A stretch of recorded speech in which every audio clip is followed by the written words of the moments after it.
ମାଲକାନଗିରି ଜିଲ୍ଲା ମୋଟୁ ବନାଞ୍ଚଳ ପକ୍ଷରୁ MV-79 ଠାରେ ଜଙ୍ଗଲ ନିଆଁ ନିୟନ୍ତ୍ରଣ ଓ ବନ୍ୟଜନ୍ତୁ ସୁରକ୍ଷା ନେଇ ସଚେତନତା ଶିବିର ଅନୁଷ୍ଠିତ ହୋଇଯାଇଛି।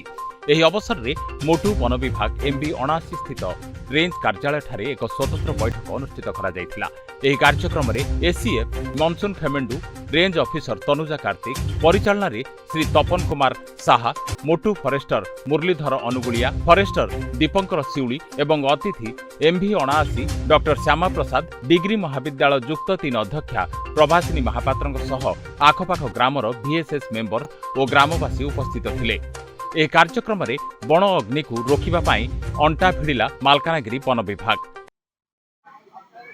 आज आमर मोटू वनांचल अधीन रे जेते सब आमर VSS कार्य करसंती वनर सुरक्षा लगी एवं जीवजंतुकर सुरक्षा लगी निया दाउर किपरि सुरक्षा करि परिबा से ऊपर आमर गोटे सचेतनता कार्यक्रम रखाइथिला।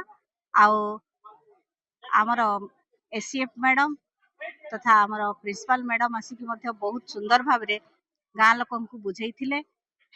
VSS प्रेसिडेंट माने मध्य निज निज भाषा रे किपरि भाव रे जंगल को सुरक्षा करि परिबा आ जंगल द्वारा नै कि तांकर कोन कोन सब उपकार मिलुछि आ समस्त मिलीमिशी के कार्य को किपरि आमे अग्निमुक्त करि परिबा माने रेंज को हमर केमती निया लिभेबा निया को नियंत्रण करि परिबा से ऊपर से माने बहुत सुंदर भाव रे बुझाइथिले।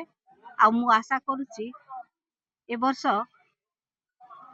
निश्चय मोटू रेंज रे VSS मानक द्वारा आ गाँ लोकन सहयोग द्वारा आउ अधिक किछि निया लागि न पारे।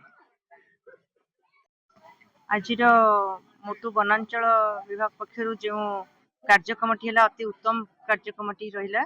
प्रकृत में परिवेश रे जंगल रे जो निया लगुच से नियारू केमती समस्त को निया न लगाई समस्त रक्षा करा जाई परिबो, जंगल को रक्षा करा जाई परिबो सेही उपरे हमर रेंजर मैडम एवं OSF मैडम समस्ते बहुत सुंदर भाव में कहले एवं जहाँ भी सचेतनता करागला एवं स्थानीय अंचल समस्त व्यक्ति विशेष माने जो माने आसीथिले ग्रामांचल लोक माने आसीथिले समस्त को सचेतन करेलु एवं केमिति भाव में निज जंगल को सुरक्षित रखिबा जेहेतु जातीय संपद तादरे केमिति निया लगेबा नहीं एवं ए निया लगेबा द्वारा केते पशु पक्षी समस्ते सेतिरे मरी जाउचंती एवं बहुत क्षति घटुची सेइथुरु केमिति निवृत्त रहिबा सेही उपरे हम समस्ते वार्ता देले एवं बहुत भल सुंदर स्वच्छ बढ़िया सुंदर प्रोग्राम टी हैला, उत्तम प्रोग्राम टी हैला। धन्यवाद देवी वनांचल विभाग रो समस्त कर्मचारी को धन्यवाद। आज हमर मोटू रेंज ऑफिस रे अराउंड 30 VSS प्रेसिडेंट आउ तांकर मेंबर्स आसीथिले।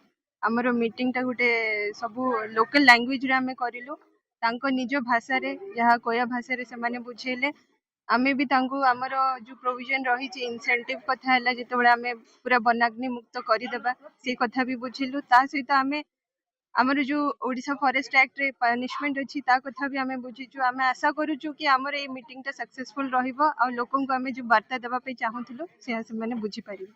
धन्यवाद। ग्रीष्म ऋतु पूर्व जंगल को नियारू रक्षा करने पाई मोटू रेंज ऑफिस रे एक गुरुत्वपूर्ण बैठक अनुष्ठित होईछि।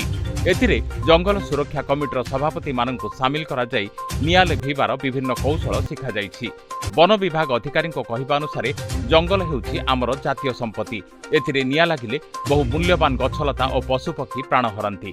तेणु स्थानीय लोकों सहयोग रे जंगल को अग्निमुक्त रखिबा पाई एही प्रयास करा जाईछि। कार्यक्रम रे जोग दैथिबा महिला और स्थानीय ग्रामवासी माने मध्य जंगल बंचेबाकू शपथ नेइछन्ति। मालकानगिरी राजेश कुमार ओझा रिपोर्ट, स्वस्तिक न्यूज।